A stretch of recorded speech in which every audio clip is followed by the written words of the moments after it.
though my body is broken and in pain, and yeah, I'd like more money, I'd like to own my own home, there's lots of things I'd like. Isn't it bloody brilliant that I'm alive and that I can still dance? It might cause me pain, but I can still dance.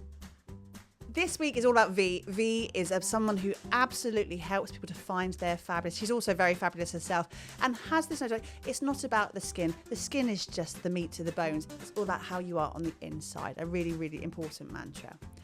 Before we get going, have you subscribed to the channel? Please do if you want. Give us all the usual likes, thumbs up, all that kind of jazz. And also, if you want to, head over to Instagram at The Digital Circus Life, where we are doing more about our adventure over there. Stand by. Vie, thank you so much for being here on the Digital Circus Live today. And as we start every single blinking episode, we start with one very important question. I'm ready. And I'm imagining before you even answer this, it's going to be quite a lengthy one with you, Vie, knowing you. Can't say that. You just got to let Vie answer, see where it goes. What are you trying to achieve right now? Nothing. Done. Yeah, that's it. Thanks for coming, everyone. Bye. Yeah. I believe if we choose to be, we're all here to make a difference. And my difference that I have made, I am making, I continue to make, is that I want to leave the world a kinder, happier place than when I joined it. So Right. Everything I do is about that. And as far as answers go, I think that is probably one of the best ones we've ever heard. It is about being kind and creating a happiness and doing something, leaving a little bit of a legacy. And legacy is something I definitely think you're doing in abundance right now. I've got a question, right? So I mean, a lot of the people we chat to on the podcast, they all have what they're trying to achieve. And a lot of people want their own version of, we always say world domination, but really it's legacy, it's impact, and everything else. Because world domination has a negative connotation associated with it, thanks to people like Genghis Khan.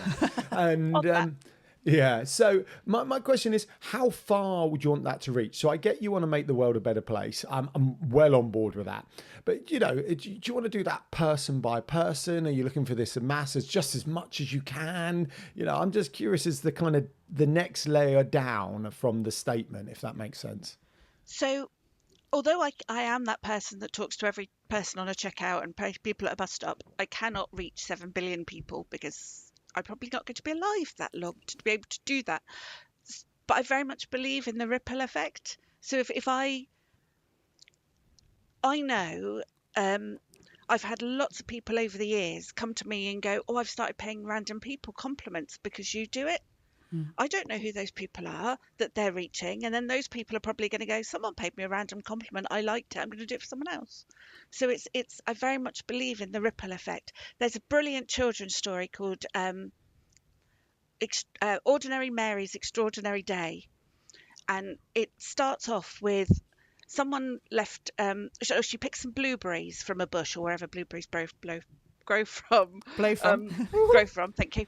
And she gives them to her next door neighbour who makes some pies, and then the pies get given to other people, and then they pass on other good deeds, and then they pass on other good deeds. And this book says that every good deed gets passed on to 5 more people. And then those 5 more people pass it on to 5 more people. And so by the end of the day, you really can reach billions of people. And it's such a simple concept, and we should all do more of it, I feel. Why do you think people just don't know? I mean, I just think this is... Well, that's a great question. Why did more people not? I just don't... Because we share the similar sentiment too. We will talk to every blooming person. We do the park and stride to school in the morning. So we park the car, we walk through the park and we drop off the kids. And we will say hello, good morning to every last person we walk through the park with. And it's always become a bit of a running joke with our friend. She's like, you say you have no friends because we have a very small, very our pool of friends, what I would call close friends, are very bijou, and we like it that way. Is V's episode going to turn into us psychoanalyzing our friend base? But we know a lot of people, and we say hello to everyone. So she's always surprised that we are that chatty, and I think I don't find it difficult. It's not that it's difficult. I just think that's a nice thing to do. And actually, it doesn't take much out of your day to just go, hi, how are you? Or smile, or put your hand up, or say good morning. Yeah. It's not difficult. Why do you think people find it such a struggle?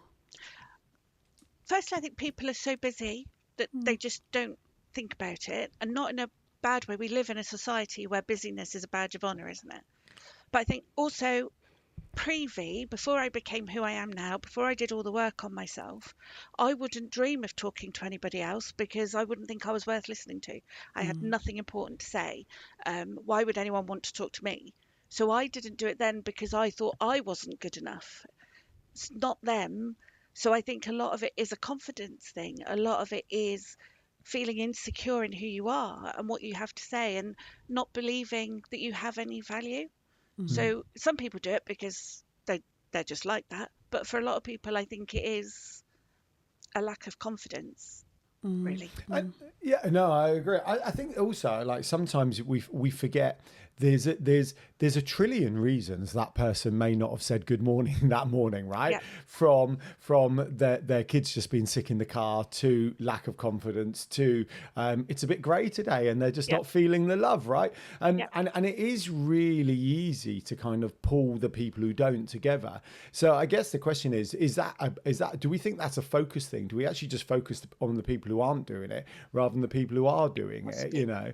And then, you know, I don't know, just putting that out there, but the confidence one's a big one. I think that probably is therefore the reason for a lot, you know, that kind of, you know, even just saying good morning, that you've got to build up the confidence to be able to say that to a stranger, and what are they going to think of me when I say good morning type thing, you know, it is tricky. So what made you start on this path then? I reached a point in life where my only options were up or out, to put it simply. And I am, those that know me, you know, you've seen my cat already, one of them. I just got a new kitten. And at that point, and I always make a commitment that I will be with them for as long as their lives. So I thought, well, I can't carry on doing what I'm doing. So I've got to change things. So I started challenging myself to do all the things I was told I couldn't do or I shouldn't do because no one would want to see me do them. No one cared about me. No one believed in me. So it was challenging myself to do that. And I will first of all say I will never, ever, ever bungee jump. But generally, I have a tendency to go, well, it's not going to kill me. All right, then I'll give it a go. I reckon I could get a bit of elastic around your legs, Vie. No, I'll do the horizontal one. I quite like the look of that, but no, never. But yeah, so it's a bit of a. I say to people, don't do it the way that I did it. You know, come close to death and then go, yeah, all right, then let's do everything. That is extreme, but it's worked for me, you know, and I get to do I've done a lot of incredible adventures just because I've gone, yeah, all right then. Yeah. You are one of those people in life, and I was saying this before we hit the record button as well. You are so exciting. Don't mention bats, Emily. You know, Don't mention bats again. okay, It's another just I've joke. got dancing skeletons on my dress. Oh, I love Very that. cool. But you are one of what I call life's yes people. And in fact, we were just watching last night Yes Day with our kids. And it's all about, you know, saying yes more and saying no less, and that, you know, and I always feel with you, I'm sure you do have a lot of boundaries of things you will and you won't do, but you give everything when you do take that bull by the horns 150,000%. And like, I just love following your adventure. It's so intriguing, and I think if you're going to live that life, you're living it to the fullest. You really, really are. So thank you for letting us follow your adventure, number one. Number two, I want to ask you then, Vie, because you just alluded to it, because you haven't always been Vie, have you? No. So for the benefit of our listeners, can you take us through who Vie is and why that had to change? So Vie, I changed my name by default. I turned 13 last year, so I am a teenager again, which is great. Yeah. So I have 2 birthdays a year, my birthday and my name birthday, because I feel I am a queen. I deserve that. And I just like presents. But it for me, it started when I reached this point where I felt that I had such limited options and I had to change things. And so I love musicals. I love 50s clothes, 50s music, the musicals, not 50s ideals. Definitely not 50s ideals. And I was watching Singing in the Rain and the word burlesque flashed up. And I thought, I wonder if anyone still does that. and I looked it up and I found a class and I booked myself on and arranged a lift with a stranger before 10 minutes had passed, because I thought if I don't do it now, I'm never going to do it. And I'd always loved dancing as a kid, but I grew up in a, let's say, dysfunctional family. And one of the things they did was tell me how fat and ugly I was and no one would ever want to look at me. So I should never dance in public. So I went to this class and I loved it. And someone there said, I want to put on a show. Will you help me? And I like helping. I've always done that. And so I said, yeah, all right then. And then she said, you've got to perform. I said, no. And if you keep in mind that at that point, my insecurities and my paranoia was so high that I couldn't cope with people singing me happy birthday, because that meant people were looking at me. The thought of standing on a stage was just mortifying. I always ended up being the narrator in school plays so that I could sit under the stage or by the side of the stage, never on the stage. But she eventually wore me down and I said, okay, I'm going to perform once. And I thought I was going to be so awful and that people were going to be so repulsed that they'd start vomiting, I'd start vomiting, they'd vomit more. It would be a whole vomit fest. So I planned how I would get to the Himalayas with my cat. And I was going to live in a nunnery. That's an extreme escape, that is. Yeah, but I thought it was going to be that bad. I really did. Yeah. On stage here or off to the Himalayas with my cat? Yeah, I don't even like it that cold. Yeah. And I'm not religious, so it was a very bad plan. But from that, I went on to become an international performer. Each time it was, I can't believe someone's booking me, but everyone did. And when I was doing that, people said, you don't look like an ordinary burlesque performer, which is nonsense because they're all shapes and sizes. So I started teaching that. At the same time, I found a clothing company that had clothes that I've always loved. So I started wearing those and going to vintage dance nights. People saw me dancing and said, you don't look like an ordinary dance teacher. So will you teach me? So I started teaching that. And then after a couple of years of that, I'd been working on myself. I used all of my academic experience. I was a nanny for years. I used all of the stuff that I did on the kids, giving them the love that I never got as a child, being who I needed. And I turned it all inwards and I did it on me instead. And people were saying, I've seen the results in you. I've seen the results in the people that come to your classes. I want you to teach me that, but I'm not dancing and I'm not taking my clothes off. So that's when the coaching started. And from that, it became apparent that, like me, most people's self-esteem issues started in childhood. And so I wanted to get in from a young age so that we had this, we talk about like, this is my plan. And then the cherry on the top is to have a generation of kids who don't care about the size of their arse or whether they've got big biceps or whatever, because this is just a meat package that I walk around in. It doesn't matter what it looks like. What matters is who I am inside. And I think that's, if we all thought that way, we'd all see far more value in people.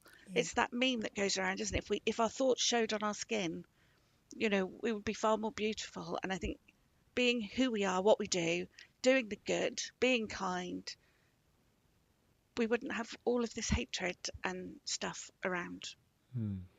I totally agree. Thank you for sharing that. Why is it? Why? This is a big question, and it's okay if you don't have an opinion or a thought. Why is it so bad? And why is mental health issues so high? Why is confidence so low? And these are sweeping statements, but I feel there would be statistics that back them up to a certain extent. Now more than ever. Now more than ever. And I sometimes feel a lot of it's put down to COVID, which I kind of. Yes, no, because I think that might have been a catalyst for what was there already.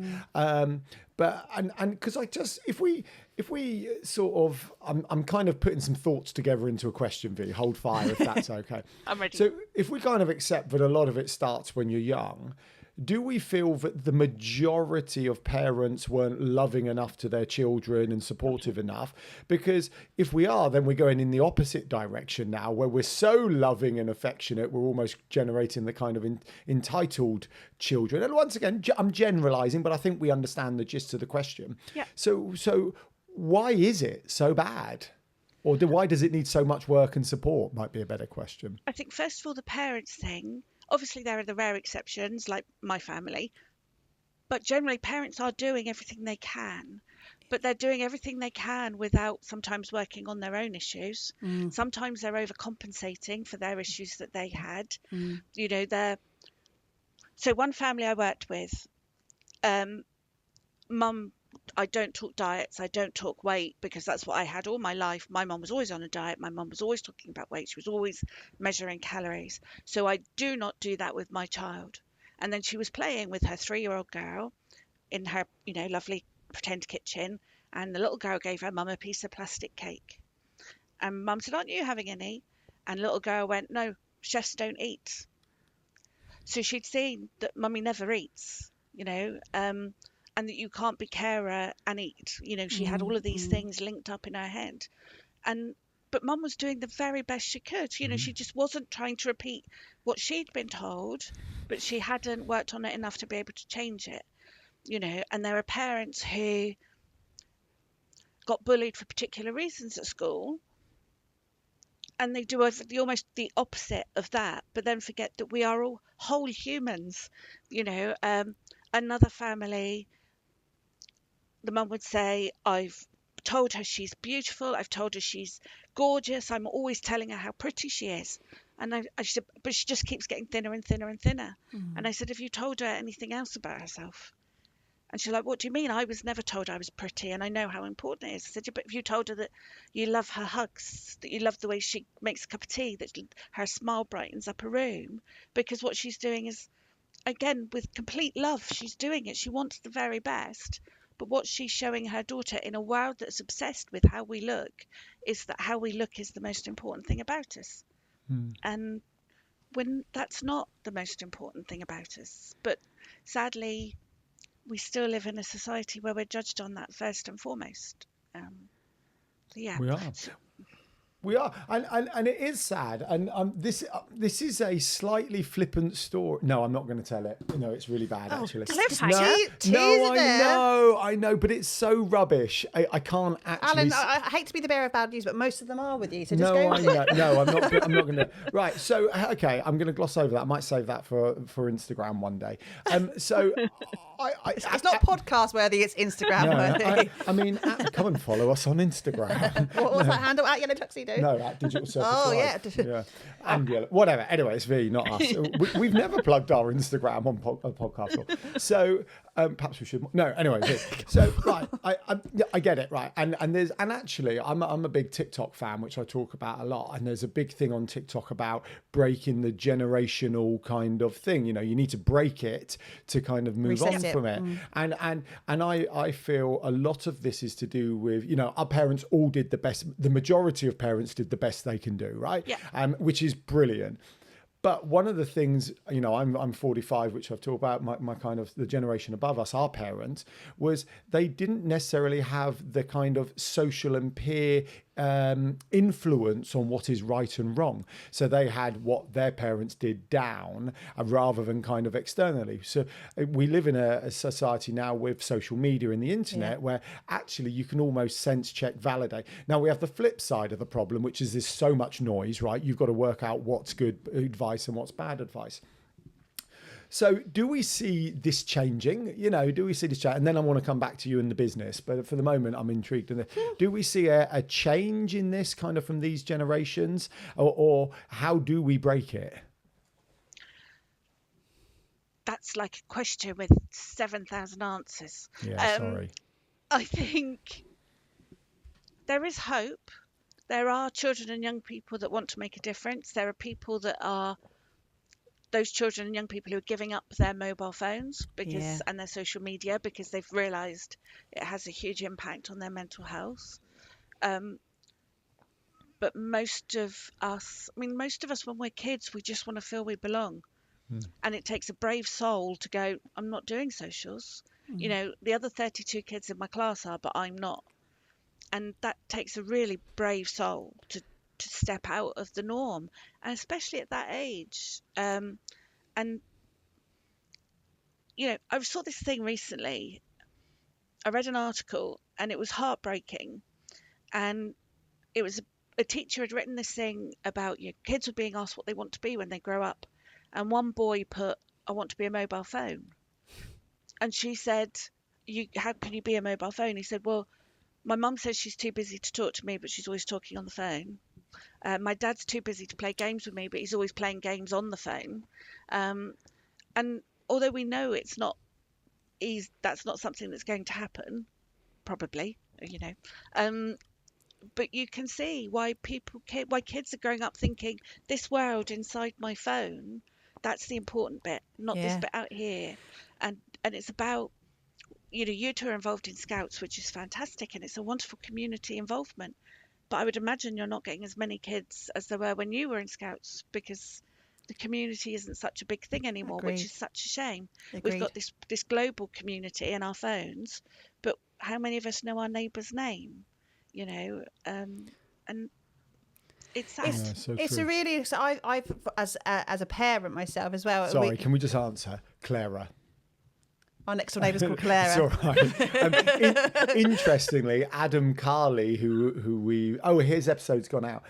He talks about marketing and branding, and he had a question of, do you know your neighbour's name? And so I was like, oh, interesting. But we've had that same question, but from different perspectives, actually. No, but what I'm still to bring in again and come back to your life story here. But I'm part of a movement. There's a movement in the UK at the moment which I'm fascinated by, and I'm in many WhatsApp groups around because they're starting little county-based hubs for it. And it is about bringing back the brick in terms of mobile phones, and parents against giving their children mobile phones at such a young age. Or smartphones. Yeah. So they recognise the need to be connected to go, Mum, can you come and pick me up? Dad, I'm here. But you don't need to be on Snapchat. Us as parents, we are so desperate. This is the wider parenting. We're so desperate to make sure that our children are loved and they are included and they do this and they do that. And actually, one of the biggest things is that you don't want them to feel bullied or left out. So they are escalating this need to have our children with bloody iPhone. I was on a school trip the other day, and there was a kid in front of me with an iPhone 15. I was like, she's got a better phone than I do. Why does a 10-year-old need an iPhone 15?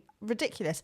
But you do that because you want to keep up with the Joneses and you don't want them to feel like they're missing out. But actually what you're doing is thrusting social media on them as well from a very young age, and wondering why they have mental health issues, because it's a horrible space out there with drinking and having sex and driving. We all have a legal age of those things, but when it comes to putting the wider world with some of the most horrific things out there being talking points for our children, and then we're wondering, why is our child broken? Well, we're doing it to them. We are with giving them love and kindness to say, here, have this. We're actually more damaging than we give. It's a really interesting conversation. They told, bring back the brick, give them phones that have less of the bells and whistles, but have functionality and have that tracking on them. Interesting. The other thing you said about kids wanting to belong, I said young people wanting to belong, something like, I can't remember what you exactly said now. We know, and don't mention who it is, but we know a child psychologist, and he says quite a lot of his clients now are, I need to say this because I don't know what word to use. He says quite a lot of his young clients are normal. I'm doing inverted commas because I know there's no normal and I don't know what word to use at the moment. And they are struggling because they're not part of a group. They're not, they're not non-binary or gay or whatever group that, they're identifying as. And so he says he's kind of got this reverse thing at the moment with these young people not knowing where they exist. And it's like, I don't know. I'm kind of posing that as a information overload to the point where you wonder why these small human beings have so many big thoughts and big ideas and big emotions, and a lot of that comes down to us as adults who are putting that and projecting that onto them. Yes, got to be happy with yourself. You only have to look at the news and what's on social media, and if you believed everything that's on there, you would believe that we are being overrun by the trans community. It's less than 1% of the global population.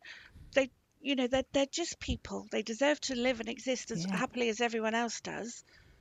But because there are people going, I don't like it, they're making it into this huge thing that it doesn't need to be. Same as with anyone in the LGBTQ plus community, they're a small percentage of our global population. But because the people that don't like that are the loudest, they're the ones that are getting their voice heard. Yes. Years ago, I co-founded Southampton Pride because I wanted somewhere for my LGBTQ friends to go and create the place where I want everyone be in a world where holding hands with the person you love, as long as it's consensual, obviously, is a good place. And we had a friend of mine brought her grandson, and he phoned Childline that day because he felt weird because he didn't fancy boys, he only fancied girls, and was there something wrong with him? And that's because she was doing so much to encourage this child to be accepting of everybody, which he was, but he wasn't mixing very much with people who were straight, who were cis het, that were all of these things. And I think that's part of it. We worry so much about, it's sort of like almost the equivalent of the monster under the bed, isn't it? Yeah. We know it doesn't exist, but we still worry about it. And that's the thing. And that's part of what social media does. It focuses on all of these things, but also news. And, there's always stuff going on. And you think, how can anyone believe this nonsense? But people do, because They do. they don't know any different yet. Yeah. No, it's so true. Conversationally, because I like to put stupid comments in at times. One of our children is not worried about the monster under the bed. He's worried about zombie killer cows. And as we like to point out to him, how are they going to get up the stairs, let alone into your bedroom? Or open the door with their lack of opposable thumbs. But Okay. When it's an irrational fear, it's an irrational fear. Hey, Emily, how are you and horses? that's not irrational. They are big, strong animals, and I don't want to sit on one. Thank you very much. Yeah. Anyhow, you got questions? I I've do. got a I question. do. Go for it. So with Venus as your CIC there, how do you do all of the amazing things that you do on a daily basis and still have time to sleep? I don't do them all at the same time. Do you not? Yeah, Emily, that's obvious. Come on, I thought you were one of those amazing jugglers who do this and go. Da-da. V's probably anti-hustle culture. Let's be honest. It will be nice flow. Yeah, no, I think I do a lot of things, but I'm a middle-aged woman who's done a lot of jobs and lived a lot of experiences, so I'm good at a lot of things. But all of the things I do are under a Find Your Fabulous umbrella. But people think because I do them all, I can do all of these things, that I must be doing all of them all of the time. And it's like, well, actually, no, sometimes I'm sat here going, please phone and book me. Or, or I really should be writing this, or I need to get to that meeting. There's a lot I do and I love it all. I could not pick a favourite part of what I do. I can tell you that I hate the admin side of things and the marketing and the hustle culture and all of that, because I am very simplistic in my view, and if I like someone, I'll tell people about them. But most people don't do that because we're all so caught up in having to succeed and share what we're doing, and it's like the reviews thing, isn't it? We all know we very rarely buy anything from a business unless they've got reviews, but very few people actually leave reviews. So it's like, including business owners. I've worked with a lot of business owners who tell me I'm brilliant, but they don't leave reviews because they don't have time. So how can you expect anyone else to do the same? So I don't do it all, but I love everything I do. Do you have a specific thing that you love?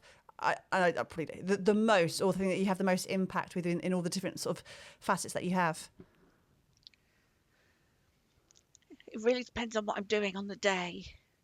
So last week was Well Book Week and going into schools, and there was a little boy that I talked to, and he loved writing, but I'm not a proper writer because I'm only little, but I've made my own little books. I said, then you're an author. No, I'm not. I'm not a proper writer. Yeah, you are. You've got a book. That makes you an author. And he looked to his teachers for affirmation, and it's like, yeah, you are. And that, and having a girl wrote me a poem, which was beautiful, and children stopping me in the corridor to come and talk to me about a book they've read, or how I reminded them of Miss Honey from Matilda, who's best compliment ever. Yeah, I know, because they could have said Miss Trunchbull, and that's a whole different conversation. Exactly, that would have been horrendous. I'd have given up then. But then I also love working with people one-to-one and seeing the difference in them. I love working with groups of women and seeing the penny drop, one, that they're not alone in these feelings of insecurity, but that they're capable of so much more, and it's other people's issue with them, not them, that's the issue. And I love doing the speaking, and I often say, my name's Vie, I make people cry, but you'll all leave happy. And I love doing that as well, because having people come up to me and go, I thought I was alone. And in my books, You know, to have young kids go, that the first time they felt seen in a children's book. My book for adults, I've had sadly far too many messages of people going, I thought I was the only one that happened to. Yeah. And so how could I pick between them of what's the best? You know, I love it all. I really do. And I just love everything you do, V. One thing we haven't yet. Then you've got to leave a review, Emily. Have I you will not learned absolutely. anything? One thing I'd like to just touch, because we haven't yet touched upon it in this episode, is that you are living with EB as well. I'm not an expert. Before you wrap up, I have a business question, but carry on where you're going. Because I know where the flow was going. I'm not even halfway through my sentence I yet. was like, blah, blah, blah. And thanks for coming on today. I've got a question. You are an incredible human living with EB, and I'm not an expert, and feel free to educate our listeners on what that is. But you have periods in your day, your week, your life where you are incredibly fatigued and you can't always. So how do you manage to support yourself there in terms of living with a lifelong condition like EB and be a successful entrepreneur at the same time? Okay, so EB, for those that haven't heard of it, and I'd be very surprised if anyone has, is a rare genetic skin blistering condition, and it means that our skin is very fragile. Our skin's likened to the wings of a butterfly because it's so fragile. Our skin can shear and tear and blister really easily, both internally and externally. So that's why I've got to be really careful with what I eat. You know, I had a bit of chili and a hummus. They didn't tell me there was chili in the hummus at a restaurant 2 weeks ago, and today's the first day in 2 weeks that I've spoken without pain because my mouth and throat were blistered. It stands for Epidermolysis Bullosa, which is why we call it EB, and then you've got the longer titles like mine, which is Epidermolysis Bullosa Simplex Generalized Intermediate. Say that again 10 times fast. Whew. And backwards. No. That's why we call it EB. Yeah. EB. So yeah, because of that, because again, a dysfunctional family, I wasn't taken to the doctor. I wasn't diagnosed until I was an adult. I've got lots of other chronic pain conditions as well. So yeah, I couldn't tell you the last time I wasn't in pain, but it was definitely over at least 2 decades ago. I was told, so I told you earlier about reaching a point where I was up or out. And at that point, I was told by doctors, psychiatrists, you're never going to work again. Your physical health has got so bad, your mental health is appalling, you're never going to work again. And obviously my first thoughts were, oh, sugar lumps, that's not going to happen. So that's when I realised as well that I had to change. You know, I reached a point where things couldn't go on. And so I did start changing things, and I'm very grateful. So with the condition, I've got a strain of it that is unlikely to be life-threatening. We get a rare form of cancer that only people with EB get, but I'm unlikely to get that. So my lifespan is the same lifespan as a non-disabled person. However, there are people who have it in more severe forms who will die much earlier. And I've lost, I couldn't tell you how many friends now to the condition because it happens frequently. It's unusual that we've got to March and I haven't lost anyone yet this year. That's unusual. And so, one, I'm very grateful that as a genetic mutant, it's a genetic disease, that I don't have it worse. And two, I feel it's... So I wear 5 mantra bands, and one of them says always in my heart for all the people that I've lost, and another one says celebrate life, because I feel it's a disservice if, although my body is broken and in pain, and yeah, I'd like more money, I'd like to own my own home, there's lots of things I'd like. Isn't it bloody brilliant that I'm alive and that I can still dance? It might cause me pain, but I can still dance. I can still go and have adventures. I can still make a difference. And so I feel it's a disservice to all those people I've loved and lost if I don't live my life as fully as my body allows me to in any given moment. So that's why. That's how I carry on, because I know I can make a difference when I feel I'm doing it for all of them as well as me. Getting a bit emotional, actually. No, thank you. This is. I'm Vie and I make people cry, which is why I've always got a pack of tissues in my pocket. Yeah. Which interestingly, I'm quite pragmatic. I do cry. I'm actually more emotional than Emily, but generally I get called pragmatic in the Stoneheart moment. usually. Yeah. Which kind of leads on to my next question, because you were talking about kind of other people just at the end there. Why as a business or a kick or etc.? Why not? Like, because without being funny, you could go and have a job in insurance, right? You could support all the people you work with. I know, but you could have a normal. I'm using the word. I know normal's a rubbish word in 2024, but sometimes it still kind of has the kind of gravitas it's needed. Yeah. You could have a normal regular job. You could massively help and influence and support the team you're with, and this could be a fantastic hobby, right? You know, everything you do. Why decide to turn it into a business, kick, charity, etc., etc.? One, because I am virtually unemployable, so I can't do the 9 to 5. My ideal working day would be 1 p.m. till about 8 p.m. and then 11 p.m. to about 3 a.m. And sadly, people don't want to talk to me at 2 a.m. in the morning. And also, like a lot of female entrepreneurs, I'm probably neurodivergent too. So my brain is constantly going off like this, which is probably also why I don't do just one thing either. And yeah, this doing the business for me means that I can go, I can't do it today. I'm not doing it today. I don't want to do it today. I don't have the energy for it today. So being my own boss means I get to do the day how I want to do it. And that's really important for any disabled entrepreneur, really. That's why I heard a statistic last week that 25% of small businesses are owned by disabled entrepreneurs. Wow, that's high, isn't it? I didn't know that. Yeah, That's fantastic. really high. Yeah, but it's because we don't fit into the mainstream. We don't fit into the 9 to 5. And as for insurance, if I did that sort of thing, we would all be bartering with potatoes. So, that's not my forte. No, nor mine, actually. Before we come to our final question, because I'm very aware that I could talk to you for all eternity, tell our viewers, listeners, what were you doing this week? Tell us that exciting thing you're doing in London. So I am very proud to be able to say that I have been named as one of the top 100 inspirational women in the UK. Whoop, whoop, whoop, whoop. Through Small Business Britain. Yeah, so we had, they called it a lunch, but it was a few fancy crudités and, canapés things on plates. But we had lunch at the House of Lords last Friday, which was very lovely. Met some incredible women and, yeah, just fantastic.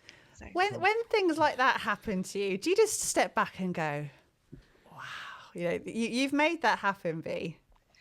Yeah, I think that because people only see our edited highlights on social media, and my partner is guilty of this as well, and he's not on social media. The only reason he's on Facebook and has me as a friend is because you're not allowed on Facebook without a friend. Otherwise, he wouldn't even have me on there.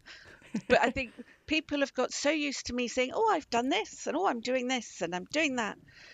Because I don't share, I can't get dressed today because I can't lift my left arm. I don't share those things. They're like, oh, it's Tuesday, V's doing something else amazing. And they forget that for the first 3.5 decades of my life, I was too scared to talk to anyone, apart from the kids I looked after. So for me, I'm still like, bloody hell, I'm going to the House of Lords. Will they let me in? And all those things, that I get recognised for what I do. Like I was at Palace, at St James's Palace last November for the charity that supports people with EB. Took some of us there for lunch with Princess Sophie. She's the patron of the charity. She's my favourite one. She's very lovely. I scared her, which was, she came up to me. She was lovely. We were put in groups and we were told she's got 5 minutes with every group, but she was 20 minutes late coming to us because she'd spent so much time with the first group. We were the second group. And I was using my stick that day. And I gave her my books, which I'd been asked to do by the charity, because I've also compiled a book of stories from the EB community. And they also wanted my children's books and my book, because I've got a chapter on EB in my book. And I handed her the bag, and then she very kindly came and she said, how are you really doing today? And I thought, how lovely. And I went, well, I said, it's a high pain day. I'm spasming a party. So if you see me having a disco, come join in. And she just went, away from me.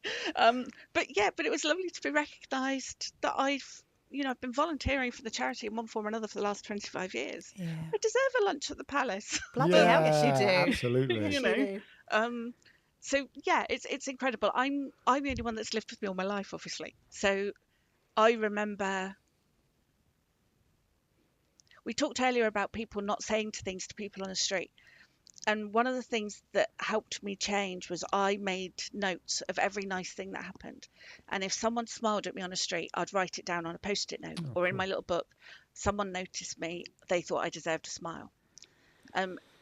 So to go from that to being someone who gets noticed for the things I do, when I was someone who felt they didn't deserve that, I am still in awe quite frequently that this is my life, And a fabulous life it is fabulous. too.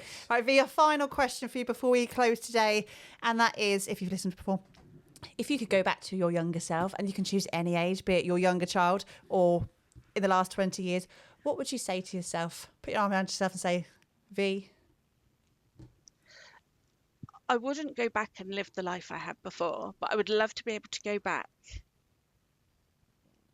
and say that it doesn't always have to be the way you think it has to be. When I go into schools, I sometimes get asked to do careers days, which is lovely. And one of the things that I teach the kids is, yes, what we're doing now is important, your English, your maths, your science, whatever, but it's never too late to change. And that, I think, is a reminder for younger me, but me at any age, that it's okay to change. It's okay to change your mind, to change what you're doing, So I think for me and for everybody to remember that it's never too late to make a change in whatever way you want it to be. If you sing Michael Jackson in your head, I'm going to thump Well, you. I wasn't going to sing Michael Jackson, so I didn't think that was fair on V. But of course, I've got every time anyone says make a change. Look, V's just delivered this proper mic drop thing, and we're here goofing off about Michael Jackson and making a change. I'm not. But it's the idea of change. I have to say, very relevant to us at the moment. So our eldest is in year 6. And she was absolutely struggling with her long division homework, right? What? Who cares? And currently she desires to run her own pet shop, right? That's what she'd like to do. Brilliant, right? And it's like trying to tell her that the work her teachers are telling her is important is probably so unimportant. Now, I'm up with standards and learning and all these other things, but they can be learnt in other ways, right? But trying to explain to her that this, and I had the thought process: do I need to learn it so I can teach it to her? And I went, no, I'm not even going to bother learning. You're going to pick up your iPhone and then you're going to go, here's my calculator. I decided to help her through it, and luckily we got through it. But yeah, absolutely, V. I think that change and everything. There's that. On Facebook. There's a viral letter from a teacher saying, your dancer doesn't need to use physics and this and that, so don't worry about whatever's going to be in the future, because it's just the construct of education is so ridiculous these days that but that's an episode in itself. An episode for the whole right, come on, we do need to finish. V, I just want to really, from the bottom of our heart, and because you have made me cry on a podcast, well done. Stoneheart, don't get gold star for that. Stoneheart cried. Thank you so much for giving us your time today and for sharing your story. It's absolutely fascinating, and I think you are a brilliant reminder to people that A, yes, it's never too late to make that change, but B, embrace your inner fabulous. Make that change. Oh, he did it. V, thank you very much. And to everyone else who was listening, we'll see you next time on the Digital Circus Live. Bye. Thanks. Bye.